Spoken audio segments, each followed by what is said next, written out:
So last time we got together, we talked about the ways that uh, people with marginal uh, and peripheral ways of viewing the world are sort of blessed in their ability to come together to to find one another and to come together and Mm. to live in accordance with their marginal ways of Yeah.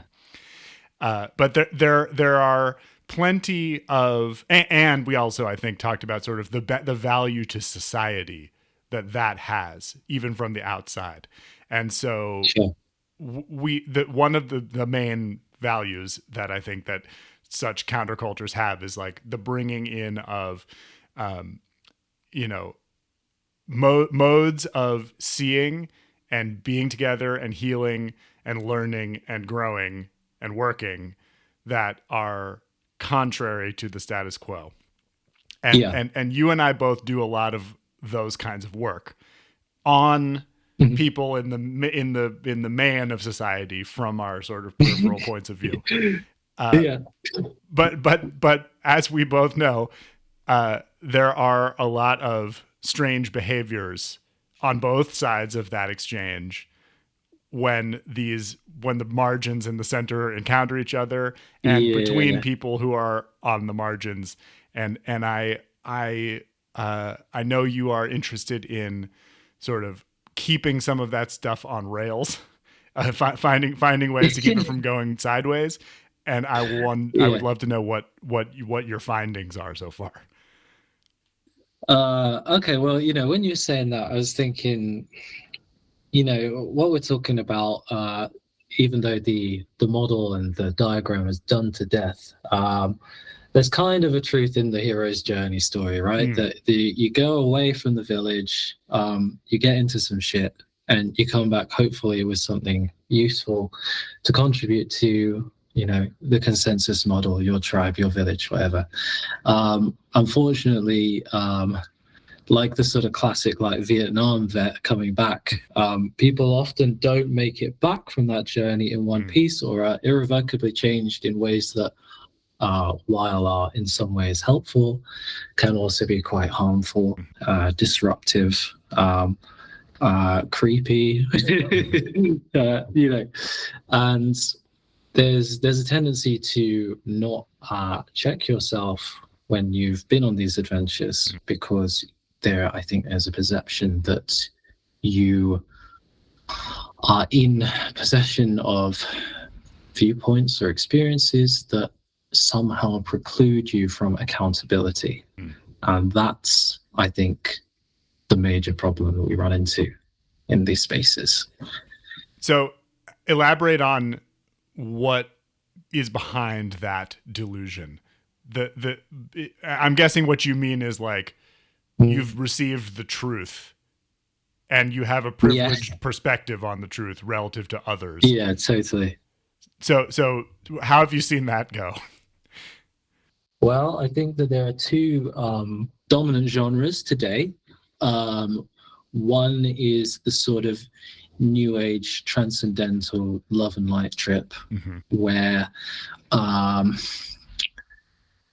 if you're not paying attention, you find yourself straying into like eugenics and Mm-hmm. things of that nature quite quickly. A lot of that is coming from failing to interrogate where the new age even comes from and the assumptions that it's rooted in. And that's been really prevalent over the course of the 2020s with COVID, right? Mm-hmm. Because we've all heard it, right? Like, well, the reason that that person came down with COVID and died is because their yoga practice wasn't up to scratch. Mm-hmm. You know, that's completely unhinged Mm-hmm. and, not least completely devoid of any empathy or compassion or the true goals of what yoga practice would be. The other side of it is the sort of the magus that is in receipt of divine knowledge, wisdom that you don't have, spirit relationships that whisper secrets to them that are not privy for your dirty ears, Mm-hmm. and both of them in they're really two sides of the same coin. Like one is the inverse of the other, I feel, in a way, where like one's given too much up to God and one is hoarding all of the treasure for oneself. And because we're talking about conduct, right? Mm-hmm. That is one flowing together with everything that's happening. You conduct an orchestra together, I think things go together. There is no way of doing meaningful spiritual practice without incorporating other people, the rest of creation. That you can't punch your way out the paper bag. So, two sides of the same coin. I have noticed similar phenomena in like certain intellectual quarters call it like a horseshoe theory, right? Or a horseshoe effect, where like the two fringes wrap back around and come back together. Yeah. What is it? What is the kind of thing that you think accounts for those differences in like superficial manifestation? Like what? Like how do you end up one of those? If we're talking about a transcendent metaphysical truth that is like beyond this world entirely, how does it end up manifesting in such opposite ways? Like where are those people coming from that is different, or what do you think accounts for the going one way or the other? Yeah. Well, I think at root, there isn't actually a great deal of difference. I think it's a costume, like it's aesthetics, right? Because both are essentially rooted in some pretty ruthless libertarian ideas about personal responsibility. One side being like, we'll get more enlightened, take care, like look after your own shit, and the other side is just mainlining that. I mean, you got in the 80s, people were really going off on the sort of archetypes, like the sort of pop Jungianism, and that thread stays on the right? Like that's why you got Jordan Peterson going on about it, because I am the warrior, I am the hero, the maiden, the chieftain, right? It's like you either get lost in that or you kind of sublimate it to a supposed higher power, but it's really just you going off on one. So when I hear aesthetics as a distinction between seemingly different things, I don't dismiss that as merely superficial, but to me what I hear is culture. I hear like different socially entangled values, like different coming from different places and different points of view within the realm of the human, which I know is something that neither one of these parties wants to talk about at all. So what do you think is the relationship between these ways of turning out when you leave the village and like where the village that you came from in the first place is like geographically and culturally? Well, I think one path starts out on very innocent ground. It's a desire to be more open, be more loving, more environmentally minded, more conscious, right? The kind of the ideal of the hippie, right? And it's insufficiently interrogated why those perspectives are what they are. So this is how people end up running into this is why people end up holding views that seem to run contrary to those initial impulses. It's I think the term we've seen in particular since COVID came along is like diagonalism. It's like political theory where you've got people that are crossing the traditional left-right boundary because they're aligning with values that appear to have an internal coherence, but when they're interrogated, don't necessarily line up. And the other path is an earnest desire for power. And I don't think that is intrinsically a bad thing in of itself. I think that it is a very utilitarian approach, and thus can be at the expense of any kind of moral or ethical framework. And I think there are lots of magicians were kids that were bullied. I think that's quite an easy thing to spot. And suddenly they've got the Goetia opening, and they're open, and they're commanding the legions of hell. That's quite a rush. Mm-hmm. Yeah, that's an understandable explanation for that sort of behavior, but it seems like there's an uninterrogated cause there, like missing shadow information that has like an explanation of that could be of much, I would say, spiritual use to that person to integrate rather than to just sort of zigzag away from, which is what it sounds like is your sort of description of the behavior. Do you well, and so you and I both do a lot of meditating also, and have historically done a lot of meditation, and something that I've always wanted to get into more with people who have like what I would call like a psychological outlook on human beings, which is the one that I think that we're using here to sort of get into what's happening underneath these sort of aesthetic expressions of various kinds of spiritual experience. And like, it is the relationship between meditation and sort of, I guess, like in a Western way of putting it, like self-discovery, like understanding oneself psychologically.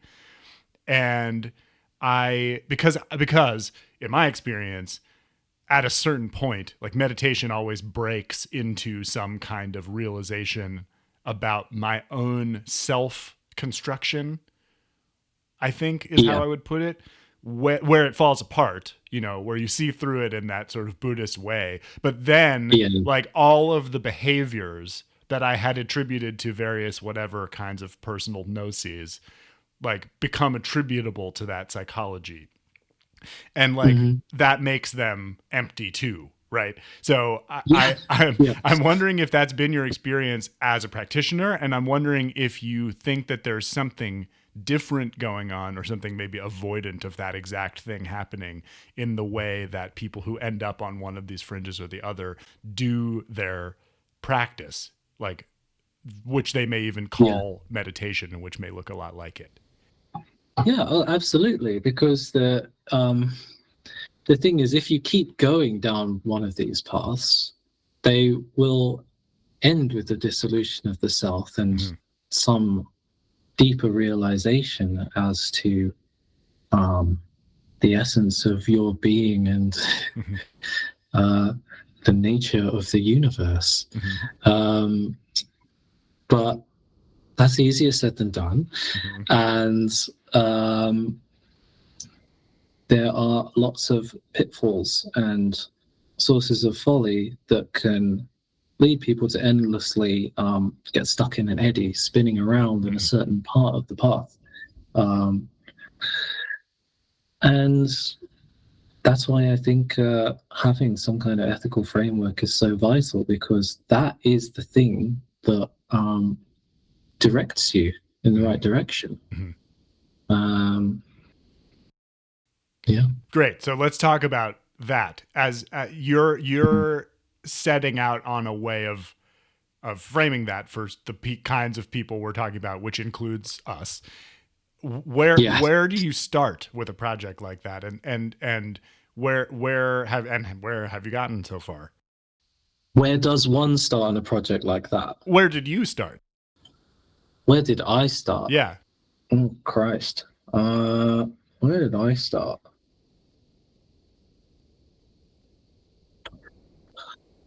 Well, I can't necessarily say, I can't pinpoint where I started, but I certainly know that I took a lot of wrong turns on the way. And those were very fruitful, but also not necessarily the most skillful things to have happened.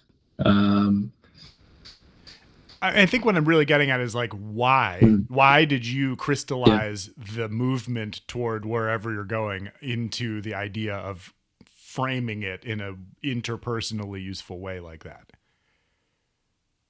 Like to be about ethics and about things, about principles to share, that to align people. I think because the self does not exist, and the most effective way to make any kind of spiritual progress is to exchange self with other. And that doesn't mean some kind of bizarre bypassing where you turn yourself into a masochist and let people walk over you, which any sincere adherent of the Bodhisattva path has undoubtedly learned or is in the process of learning. But the ego will take care of itself, right? That's what it does. It doesn't need reifying. It doesn't need your help. Let it run. It will just keep going in the background. You focus on letting go of unnecessary mental detritus, perspectives, conditioning, and opinions that block your ability to consistently show up for other people and to show up instinctively for other people.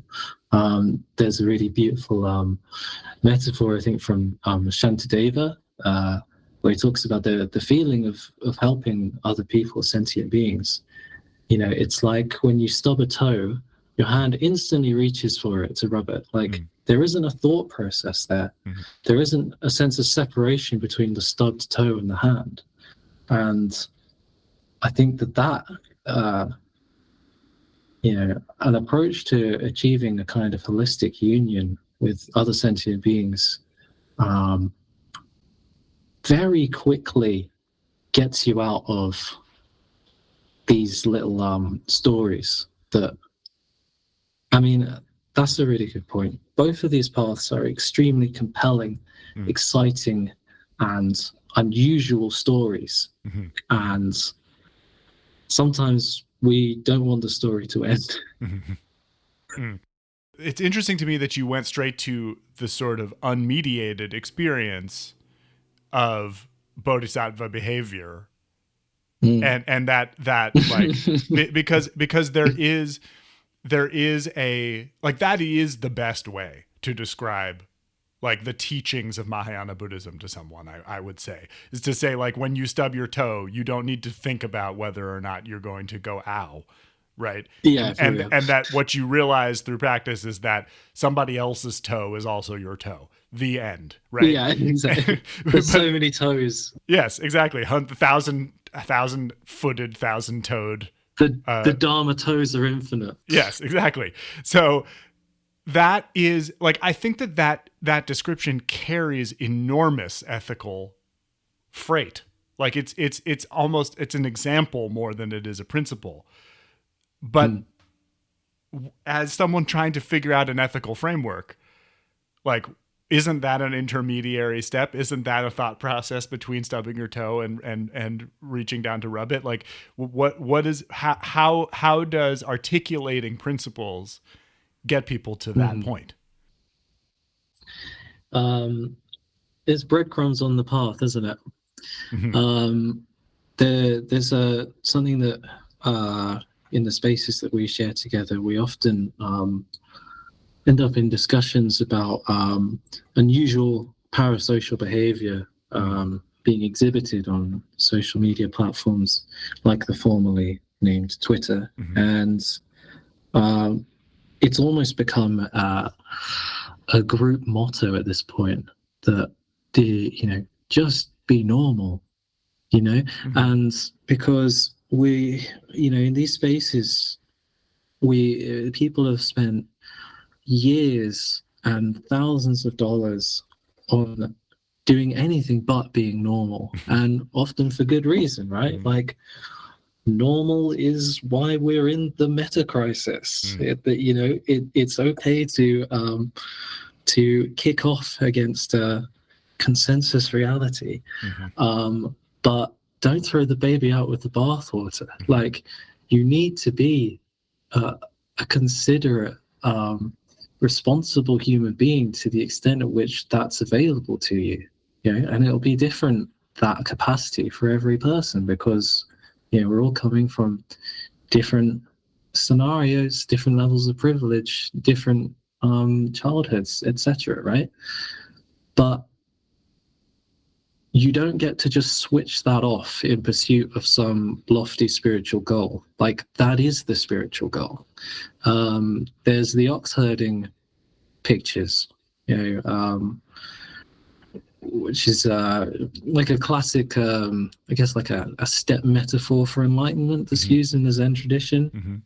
And it describes a little boy like chasing an ox off into the mountains, and the ox being the quest for enlightenment, basically.